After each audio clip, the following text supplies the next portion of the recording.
감사합니다. 오늘도 함께 예배 드리게 되어져서 제가 핑크색을 좋아하는데 이번 성전이 활하게 빛나는 것 같으네요. 너무 감사합니다. 하나님께서 우리의 예배를 오늘도 받으시고 큰 은혜로 갚아주실 줄로 믿습니다. 오늘은 맥주절입니다.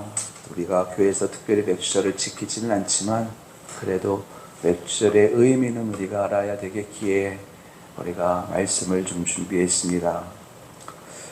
출애굽을 한 이스라엘 백성들이 광야에서 하나님이 주시는 만나를 먹었습니다. 자신들의 농사를 지어서 먹은 것이 아니라 하나님이 주시는 만나로 그들의 줄인 배를 채웠고요. 반석에서 솟아나게 하는 물로 그들의 목마름의 문제를 해결해 주셨습니다.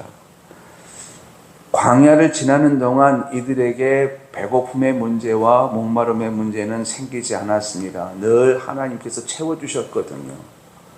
무려 40년 동안 그렇게 채워주셨습니다. 그런 하나님께서 이제 백성들이 가나안 땅에 들어가려고 하는 직전에 이제 말씀을 주시는데 어떤 말씀을 주시느냐? 절기를 지키라라고 하는 말씀을 주셔요.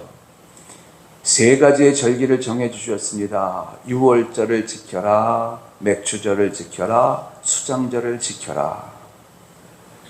가나안 땅에 들어가면은 이 세 가지의 절기를 반드시 지키라라고 하나님 명령하셨습니다. 하나님께서 왜 이 절기를 직접 정해 주셨을까? 그것은요, 광야에서 생활하는 동안 하나님의 은혜로 먹고 마실 수 있었음을, 즉 하나님의 은혜를 잊지 않고 그 은혜에 늘 감사하며 살아라 라고 하는 의미로 절기를 정해 주셨습니다. 26년도를 시작하고 상반기가 지나가는 동안 여러분, 하나님께서 여러분들에게 베풀어 주신 그 은혜, 여러분의 가정에게 부어 주신 그 은혜를 숫자로 세어본다면 얼마나 될까요?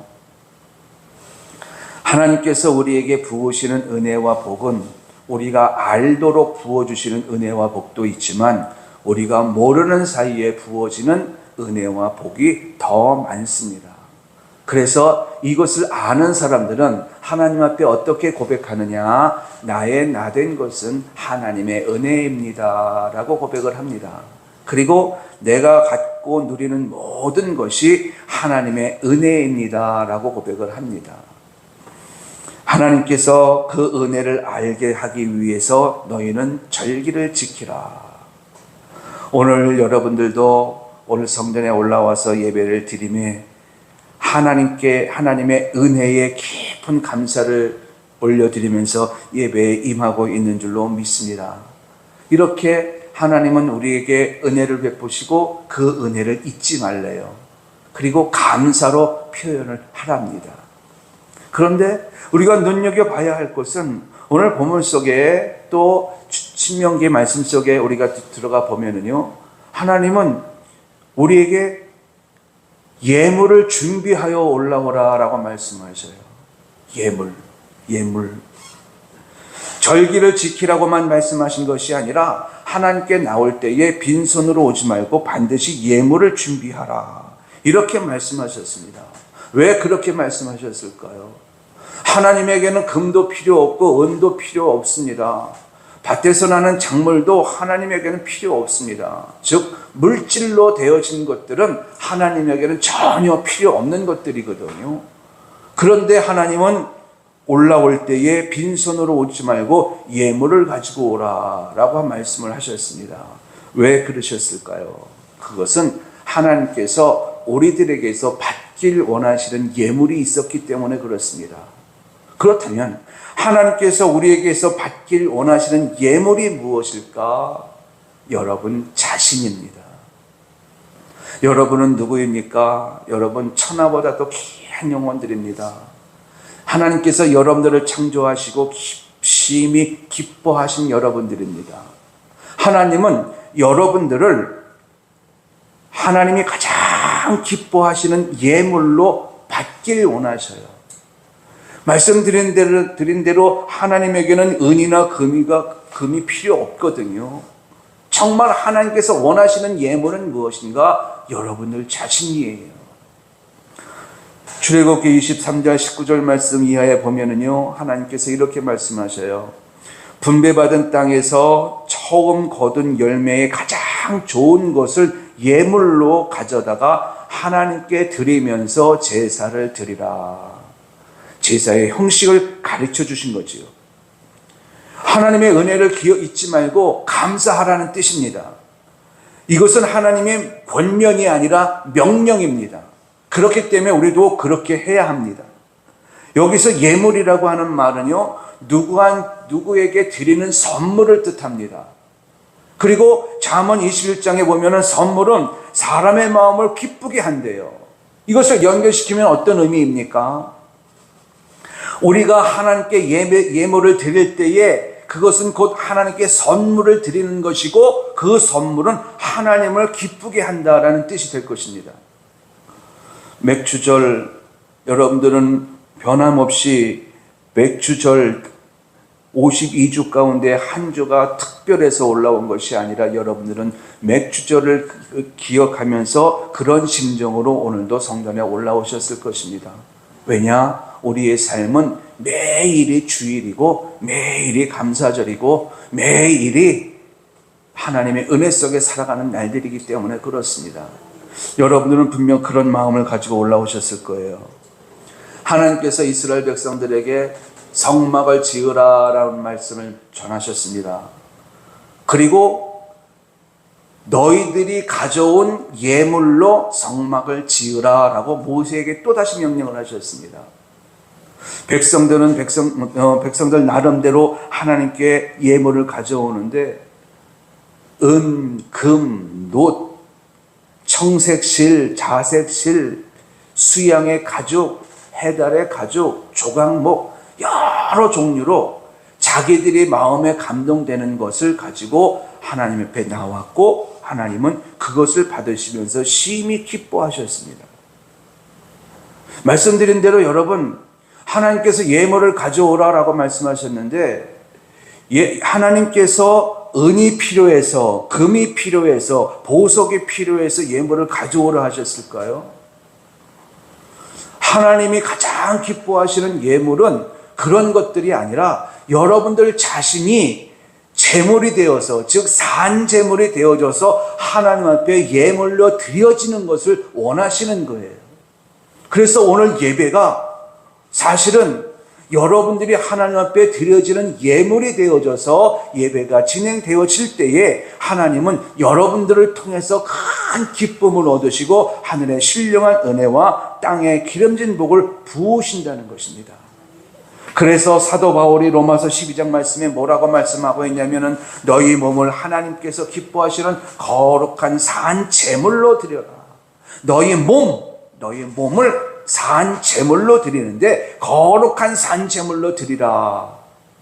이것이 영적 예배, 하나님께서 기뻐 받으시는 영적 예배라는 거예요. 그러니까는 예배의 기본 정신은 어디에 있습니까? 예물이 있어야 되는데 그 예물은 내가 곧 예물이 되어져서 하나님께 드려질 때에 하나님은 우리로 인하여서 기쁨을 얻으시고 하늘의 신령한 은혜를 우리에게 부어주신 것입니다. 여러분, 하나님께 예물로 드려지지 않은 사람은 천국 백성이 될 수 없습니다. 또 하나님의 축복을 받아 누릴 수도 없습니다. 그러나 하나님께 예물로 드려진 사람은 천국 백성이 될 뿐만 아니라 이 땅에 살아나가는 날 동안 땅의 기름진 복을 받아 누릴 뿐만 아니라 저 영원한 천국에서 신령한 은혜 속에 살아가게 되어지는 줄로 믿습니다. 그렇기 때문에 우리는 어떻게 해서든지 내 자신이 하나님 앞에 드려지는 산 제물이 되어야 되는 거예요. 영적 예물이 되어져야 한다는 뜻입니다.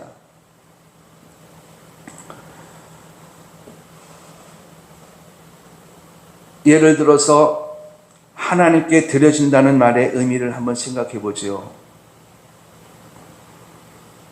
그 말의 의미는요, 하나님께 드려진다라고 하는 말의 의미는 여러분들이 오늘 성전에 올라와서 마음과 뜻과 정성을 다하여 하나님께 예배 드리는 것을 의미합니다.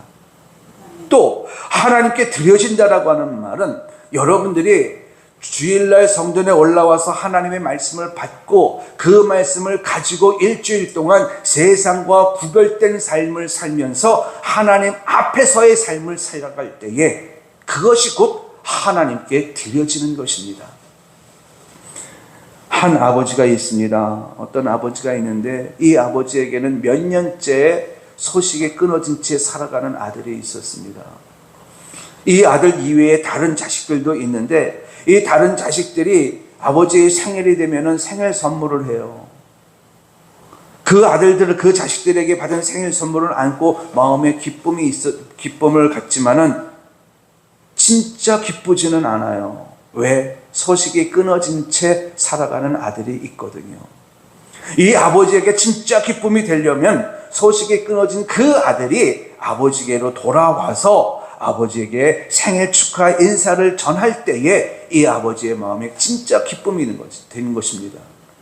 하나님도 마찬가지예요. 여러분, 아버지의 곁을 떠난 아들이 하나님께로 돌아와 예물이 되어 하나님께 드려진다면 하나님은요, 그 아들을 기쁨으로 받으시고 목을 끌어안고 춤을 추시면서 천국 잔치를 베푸셔요.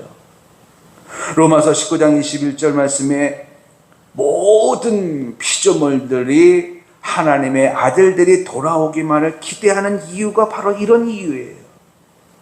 성도 여러분, 하나님은 여러분들을 예물로 받길 원하십니다. 물질을 예물로 받길 원하시는 것이 아니라 여러분 자신을 하나님께서 기뻐 받으시는 예물이 되길 원하셔요. 이렇게 내가 내 자신이 하나님께 예물이 되어져서 하나님 앞에 드려진다면 하나님은 우리를 기쁨으로 받으시고 우리를 끌어안으시고 내가 너를 사랑한다, 내가 너와 함께 하길 원한단다, 이렇게 말씀하시면서 하늘의 상속자로 세워주실 줄로 믿습니다. 얼마나 감사한 일입니까? 오늘도 여러분들은 이런 마음을 가지고 성전에 올라오셨을 거예요. 오늘 이 시간 여러분들의 마음이 예물로 드려진 줄로 믿습니다. 여러분들의 정성이 예물로 드려진 줄로 믿습니다. 뿐만 아니라 여러분들의 기도, 여러분들의 찬송, 여러분들의 몸, 이 모든 것들이 하나님 앞에 예물로 드려진 줄로 믿습니다. 하나님은 여러분들의 예물을 받으시고 큰 기쁨을 얻으셔요. 그리고 이 시간 하늘의 신령한 은혜를 붓고 계신 줄로 믿습니다. 그런데 여러분, 하나님께 드려지는 예물이 어떤 예물이 되어야 될까? 내 자신이 하나님께서 기뻐 받으시는 예물이라고 말씀하셨는데 모든 사람들이 다 예물이 되어질 수 있을까라는 생각이 들어요. 그렇지 않습니다. 모든 사람들이 다 예물이 되느냐? 그렇지 않고요. 어떤 사람만 하나님께서 기뻐 받으시는 예물이 될 수 있느냐? 예수님의 피로 드려진 예물입니다. 예수님의 피로 드려진 예물. 이 말은 세상에 많은 사람들이 있지만 예수님의 피로 드려진 하나님의 자녀가 있는 반면 그렇지 않은 사람들이 있다는 뜻이에요. 오늘 본문으로 들어가서 보면은요, 하나님께서 백성들에게 소와 양을 잡아서 예물로 드리라 라고 말씀을 합니다.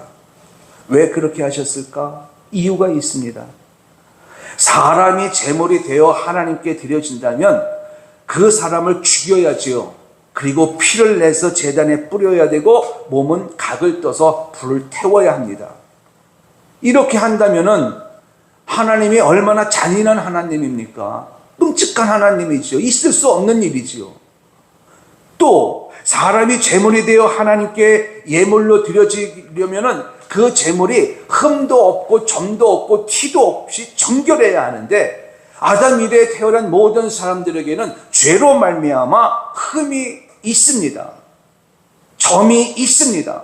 그래서 예물이 될 수가 없는 거예요.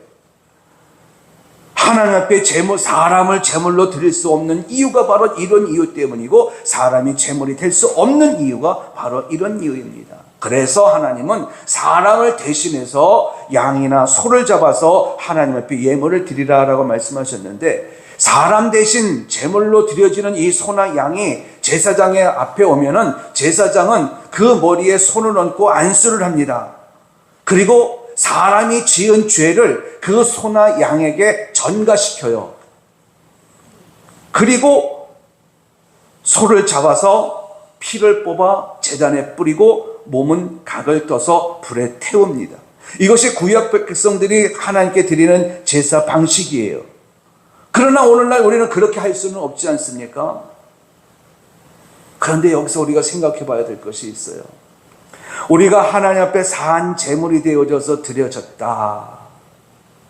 산 제물의 의미는 흠이 없어야 되고 티가 없어야 되고 점이 없어야 된다고 했습니다. 그런데 하나님께서 우리들을 기뻐 받으시는 산 제물이래요. 예물로 우리를 받으신대요. 이 말은 뭡니까? 우리 안에 흠과 점이 깨끗게 되어졌다는 뜻이지요. 그럼 무엇으로 우리의 흠, 죄로 말미암아 생겨난 이 흠과 점을 없앨 수 있을까요? 사람이 씻는다고 그것이 가능할까요? 동물의 피로 한다고 해서 그것이 가능할까요? 우리의 죄는요, 무엇으로만 씻을 수 있느냐? 오직 예수님의 피로만 씻어 정결케 되어지는 줄로 믿습니다. 우리가 하나님 앞에 드려질 때에 이미 하나님은 우리를 거룩한 산 제물로 받으시는데 예수님의 보혈로 우리를 정결케 하셨습니다. 우리의 죄는 이미 깨끗게 되어졌습니다. 앞으로 깨끗게 되어지는 것이 아니에요. 이미 2000년 전에 예수님께서 우리의 모든 죄를 다 씻어내서 정결케 하셨고, 그리고 예배 때마다 우리의 몸은 산 제물이 되어져서 하나님 앞에 드려지는 것입니다. 확정된 거예요. 되어져 가는 것이 아닙니다. 얼마나 감사합니까? 예물로 드려져야 되는데 예수님의 피로 우리를 정결하게 씻어 하나님 앞에 예물이 되게 하셨으니 얼마나 감사한 일이에요. 하나님께서 기뻐 받으실 우리들이 될 수가 있는 거지요. 그러므로 우리는 어떻게 살아야 될까요? 여러분, 이미 우리는 예수님의 피로 예물이 되었습니다. 가장 중요한 것은 더 이상 우리의 몸이 더럽혀지지 않도록 죄 짓지 않기 위해서 힘을 쓰는 것입니다. 세상과 구별된 삶을 살되 하나님의 말씀을 기준으로 해서 그 말씀에 엇나가지 않도록 살기 위해서 힘을 쓸 때에 우리는 하나님으로부터 인정받는 자가 될 수 있고, 그래서 하나님 앞에 나와서 예배를 드릴 때마다 거룩한 산 제물로 하나님 앞에 드려질 수가 있는 것입니다. 이렇게 예수님의 피로 씻김을 받은 사람, 즉 하나님께 예물로 드려진 사람, 하나님께서 어떻게 하시느냐? 하나님의 소유된 백성으로 만들어 주셔요. 그리고 하늘의 상속자로 우리를 세워주실 뿐만 아니라 우리가 천국에 들어가는 그날까지 우리와 늘 함께 하시면서 우리의 필요를 채워주시고 어둠의 세력들로부터 우리를 지켜주시고, 그래서 이 땅에 사는 날 동안에도 천국 같은 삶을 살게 하시다가 영원한 천국에 들어가서 축복된 삶을 살게 하실 줄로 믿습니다. 이스라엘 백성들이요, 출애굽을 한 이후로 그들의 삶이 어떻게 되었습니까? 그들은 아브라함과 맺은 언약 때문에 하나님 앞에 드려진 예물들이 되었습니다. 이후로 모세를 따라서 출애굽을 하는 순간부터 백성들은 하나님의 소유된 백성이 됐고, 이후로 40년 동안 다양한 기적을 경험하면서 하나님의 지켜주심과 보호하심 속에 살아갈 수가 있었습니다. 이와 같은 은혜가 오늘 우리에게 임하고 있으니 여러분, 예수님의 피로 내가 정결케 되어졌다라고 하는 이 자부심을 갖고 세상에 가서는 담대하게 당당하게 살 뿐만 아니라 죄의 유혹은 과감하게 물리쳐서 하나님의 자녀다운 삶을 살아가는 저와 여러분이 될 수 있길 예수님의 이름으로 축원합니다. 자, 이렇게 우리는 하나님의 은혜로 말미암아 하나님 앞에 드려진 예물이 되었고, 예물이 되되 예수님의 피로 정결케 되어진, 정결하게 씻겨진 예물이 되었는데, 그런 우리들에게 하나님께서 주시는 은혜가 있습니다. 그 은혜가 무엇일까? 요한복음 3장 16절 말씀에 보면은요, 하나님이 세상을 이처럼 사랑하사 독생자를 주셨으니 이는 그를 믿는 자마다 멸망하지 않고 영생을 얻게 하려 함이라. 이게 무슨 말입니까? 누구든지 예수님을 믿고 영접하기만 하면 하나님께 드려진 예물이 되어져서 영생을 주신다는 거예요. 영생. 영생이란 말이 뭐예요? 영원히 산다는 뜻이에요. 이 영생은 이 세상에는 존재하지 않습니다. 사람에게도 동물에게도 해당되지 않는 말이에요. 그러나 영생하신 분이 한 분 계시지요. 누구입니까? 하나님이셔요. 하나님은 영생하신 분이시기 때문에 이 영생이라고 하는 말 자체는 하나님께만 있고 하나님께만 해당되는 말입니다. 그런데 그런 하나님이 갖고 계신 그 영생을 하나님께서 예수님의 피로 정결케 되어진 우리에게 그 영생을 주신다는 겁니다. 하나님께 예물로 드려진 성도에게 내가 영생을 주리라. 그 영생을 누리는 곳은 어디냐? 슬픔도 없고 고통도 없고 괴로움도 없는 천국입니다. 천국에서 우리가 영원한 생명을 갖고 살게 하리라. 누구에게? 하나님 앞에 예수님의 피로 정결케 되어져서 드려진 예물에게, 곧 저와 여러분인 줄로 믿습니다. 이렇게 하나님 앞에 드려진 우리들의 신분이에요. 그런데 우리가 이 세상에 살면서 어떻게 삽니까? 환경에 고통을 당하고 사람들에게 고통을 당하고 또 마귀에게 시달림을 당하지 않습니까? 그래서 하루하루가 굉장히 힘겹게 살아가는 사람들도 있어요. 그런데요, 영생에 대한 소망을 가진 사람, 천국에 대한 소망을 가진 사람들은요, 이 환경으로부터 오는 고통에 짓눌리지 않아요. 마귀로부터 받는 시달림에 짓눌리지 않아요. 사람들로 받던 고통에 대해서도 짓눌림을 당하지 않아요. 왜냐하면요, 하나님이 우리와 함께 하시면서 이제 곧 이 슬픔을 떠나 영원한 복락을 누리는 그곳에 들어가서 살게 될 것이 우리에게 확정되어졌기 때문에 그렇습니다. 생명, 몇 년짜리 생명일까요? 30년짜리 생명을 가진 사람도 있고요, 50년짜리 생명을 가진 사람도 있고, 길게는 80년, 90년, 100년 생명을 가진 사람도 있습니다. 그 이유는 뭐예요? 그 이후에는 지옥입니다. 그러나 하나님께서 저와 여러분들에게 영원한 생명, 기간이 없는 영원한 생명을 주셨습니다. 우리가 누구이기에?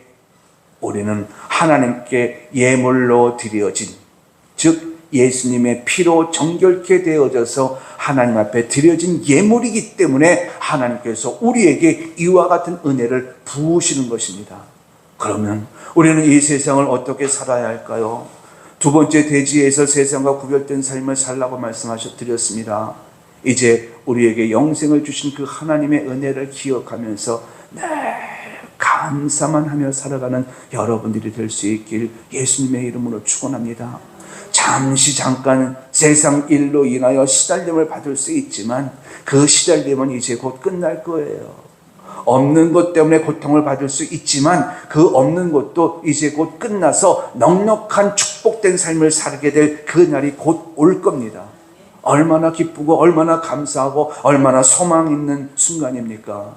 그러므로 우리 늘 푸른교회 성도님들은 맥주 감사절, 오늘 한날이 맥주 감사절이 아니라 1년 365일 매일의 맥주 감사절, 즉 하나님의 은혜를 기억하고 하나님의 은혜에 감사하면서 하나님 앞에 예수님의 피로 정결케 되어진 상태에서 드려지는 삶을 살아가는 우리 늘 푸른교회 모든 성도들이 될 수 있길 예수님의 이름으로 축원합니다.